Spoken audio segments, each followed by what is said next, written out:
Assalamualaikum dan salam sejahtera kepada semua yang menonton channel di Panahon Explore.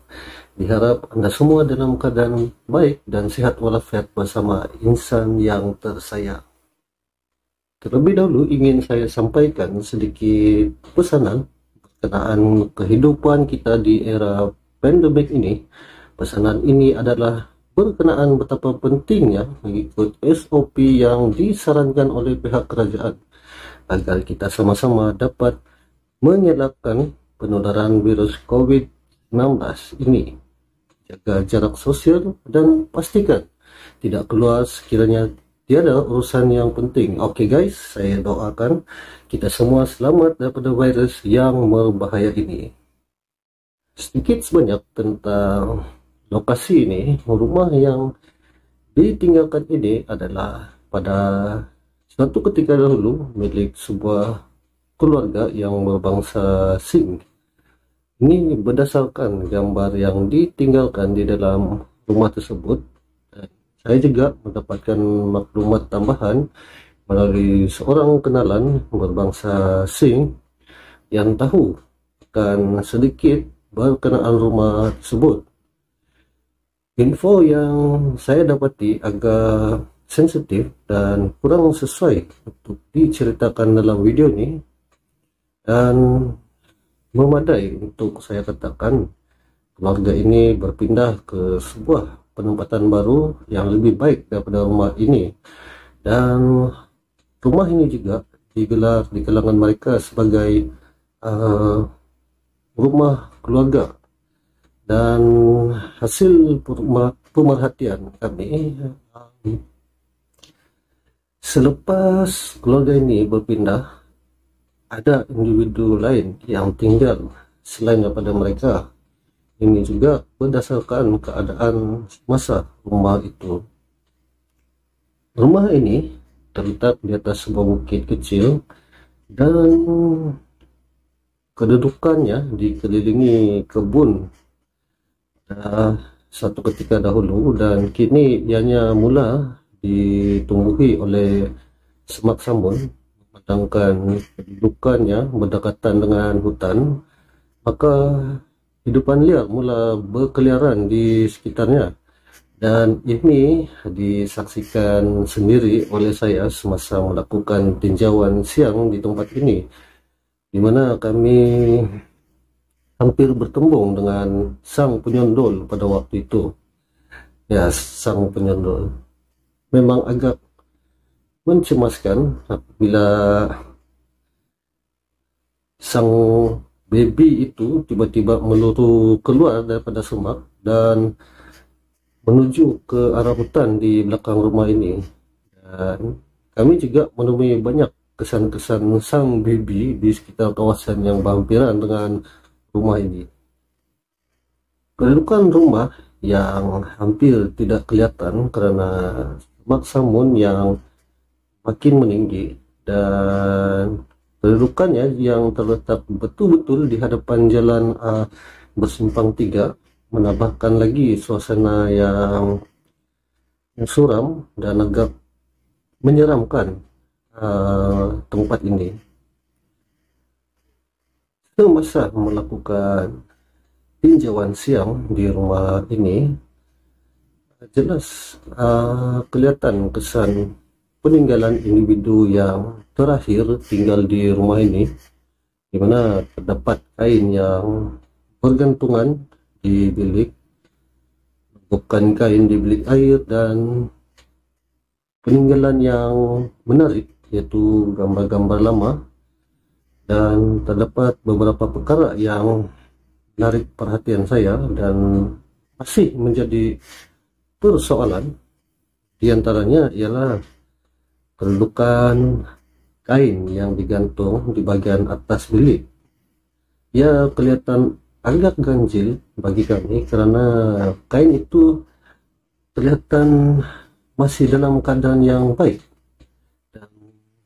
Kami andaikan kain ini sebagai alas di bagian atas untuk menyelakan kotoran daripada jatuh semasa mereka sedang berehat ataupun tidur di bawahnya.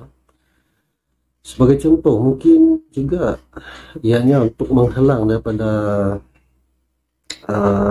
najis cicak jatuh ke atas mereka semasa tidur, dan juga mengelak debu serta kotoran jatuh ke atas mereka. Dan ini juga disebabkan karena bilik ini tidak mempunyai lapisan siling di atas, dan mungkin juga untuk mengurangkan haba yang panas. Ini adalah andaian kami, dan kami tidak tahu sekiranya ada tujuan lain mereka menggantungkan kain itu.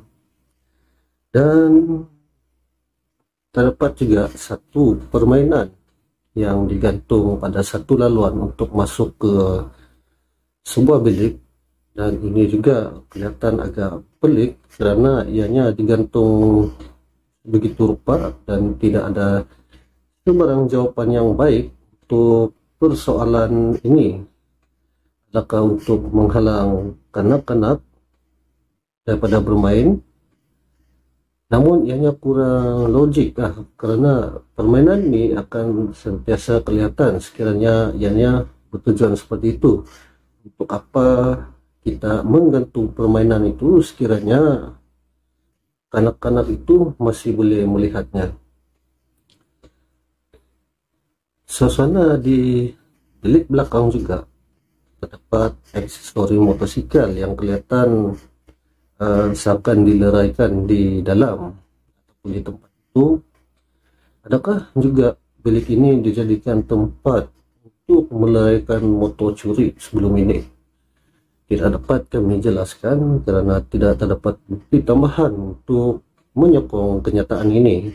Dan sekiranya betul, mungkin ianya terjadi suatu ketika dahulu semasa laluan ke rumah ini belum ditutup oleh semak samun, karena pada masa kami ke tempat ini memang tidak terdapat laluan kendaraan maupun kendaraan kecil ke sini. Maksudnya tidak ada sebarang laluan untuk ke tempat ini. Manakala bagian utama rumah ini adalah kawasan yang paling luas dan besar. Terdapat 3 buah bilik yang besar dan ruang tamu yang luas. Mereka bentuk lama dan sekali pandang seakan berada di dalam sebuah balai raya. Hampir 90% diperbuat daripada kayu, dan mereka bentuk dianggarkan pada awal 70-an. Dan terdapat gambar lama yang berselerak di suatu sudut ruang tamu tersebut, dan disinilah kami mendapat maklumat utama berkenaan rumah ini. Ya, rumah ini juga dikenali sebagai Shadow House. Apa yang agak tidak menyenangkan ketika berada di sini adalah hewan yang berterbangan. Ya, jawabannya adalah kelawar. Ada beberapa ketika sang kelawar ini terbang dan hampir mengenai kepala saya, dan ianya juga berlaku pada waktu malam seperti yang kita saja maklum.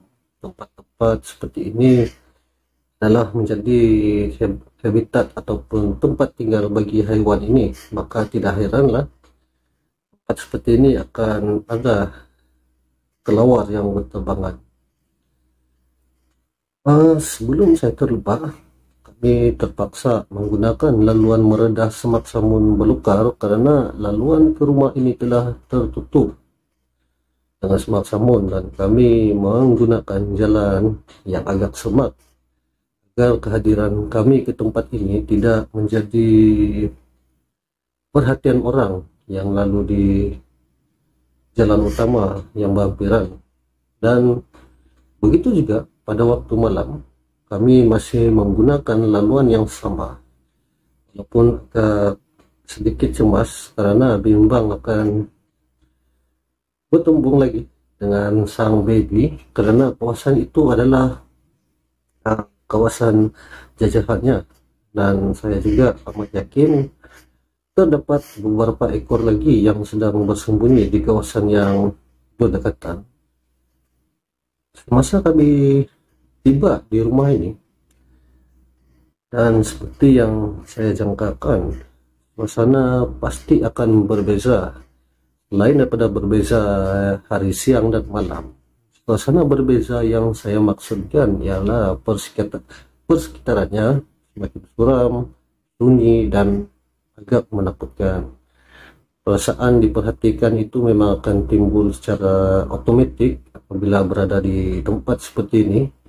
Namun kali ini agak berbeza bila saya terhidu bau seperti stanggi ataupun colok semasa melakukan persiapan untuk rekaman, dan pada waktu itu saya terhidu bau tersebut. Pada awalnya saya anggap ianya datang daripada sebuah rumah yang berdekatan dan rumah itu adalah milik seorang yang berbangsa Cina.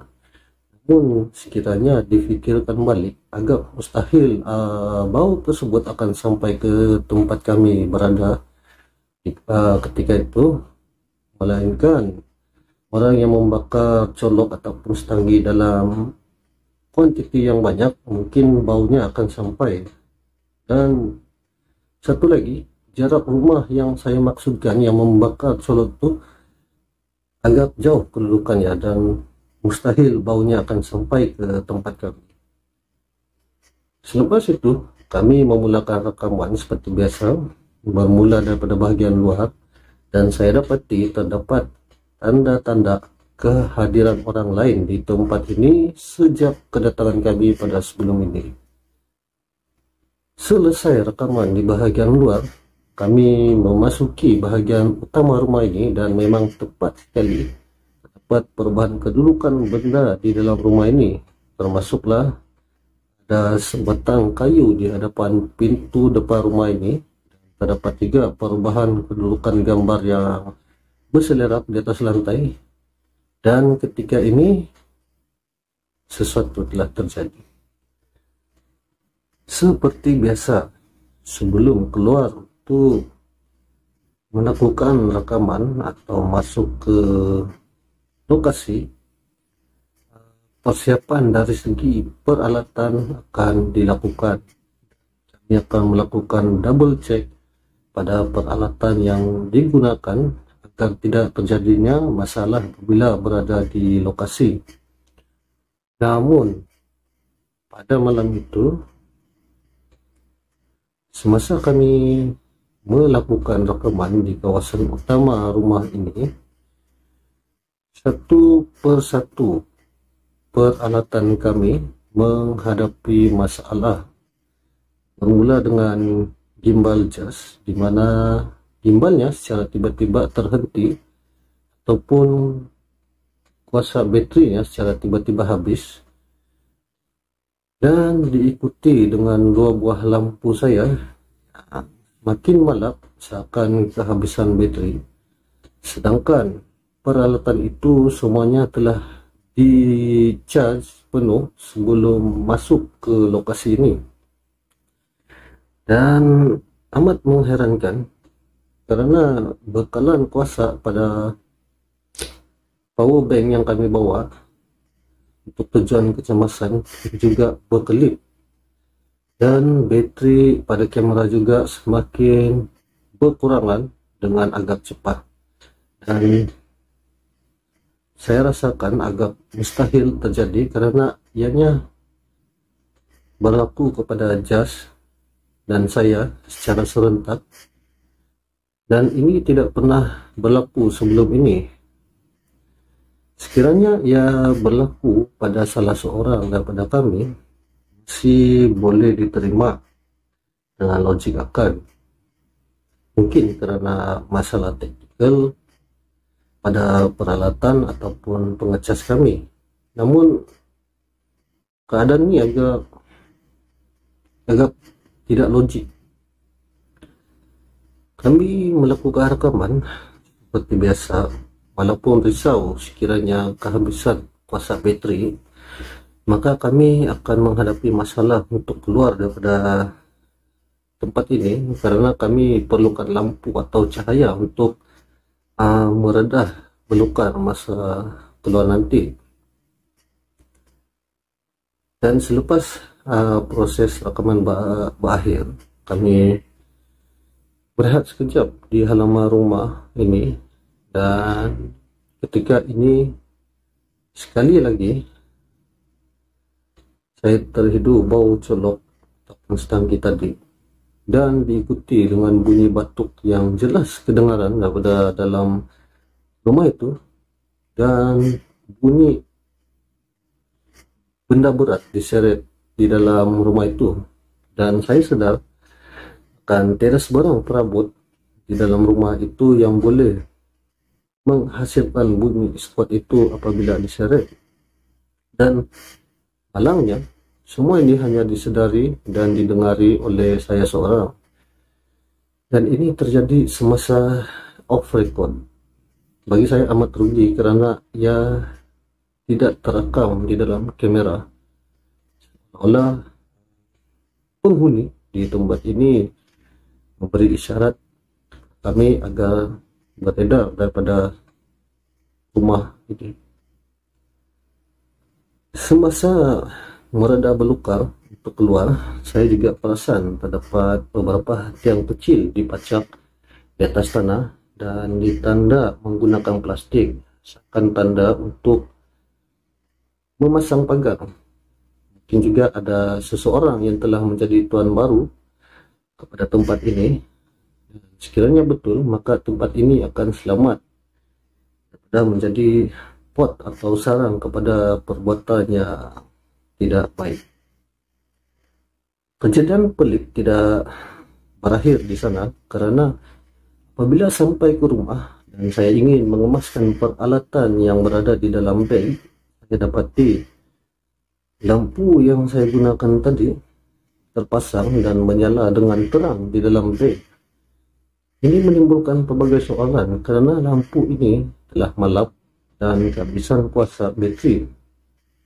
Saya juga pastikan untuk menutup kunat lampu tersebut sebelum berangkat pulang. Dan kini lampu itu menyala dengan terang di dalam beg saya, dan apabila diperiksa lampu suluh yang lain semuanya berada di dalam keadaan dimatikan dan menyala dengan amat terang apabila dihidupkan. Dan ini agak pelik dalam kejadian seperti ini, semasa di lokasi peralatan bermasalah dan semasa di rumah peralatan berada dalam keadaan yang baik. Sehingga video ini dikeluarkan, saya masih tidak mendapat jawaban. Adakah penghuni di tempat itu mempengaruhi kuasa bateri peralatan kami? Dan sebagai pengetahuan bersama, saya pernah terbaca di dalam sebuah artikel di mana kehadiran sesuatu itu boleh mempengaruhi barang yang mengandungi kuasa elektrik. Sebagai contoh, lampu berkelip pada waktu tertentu seperti yang kita lihat pada filem-filem seram, di mana makhluk ini boleh mengawal sesuatu yang dicipta berasaskan api. Dan ini tidak mustahil karena makhluk ini juga tercipta daripada api. Oke guys, nampak itu saja perkongsian pengalaman kami buat kali ini. Sehingga bertemu pada video yang akan datang. Maafkan kami sekiranya terdapat kekurangan sepanjang menonton video-video yang kami kongsikan, dan akan diperbaiki dari masa ke semasa. Jika berharap agar semua terhibur dan suka akan video seperti ini, jangan lupa like, share, dan subscribe channel ini. Semoga Anda semua sentiasa ceria selalu. Jai guys, Assalamualaikum.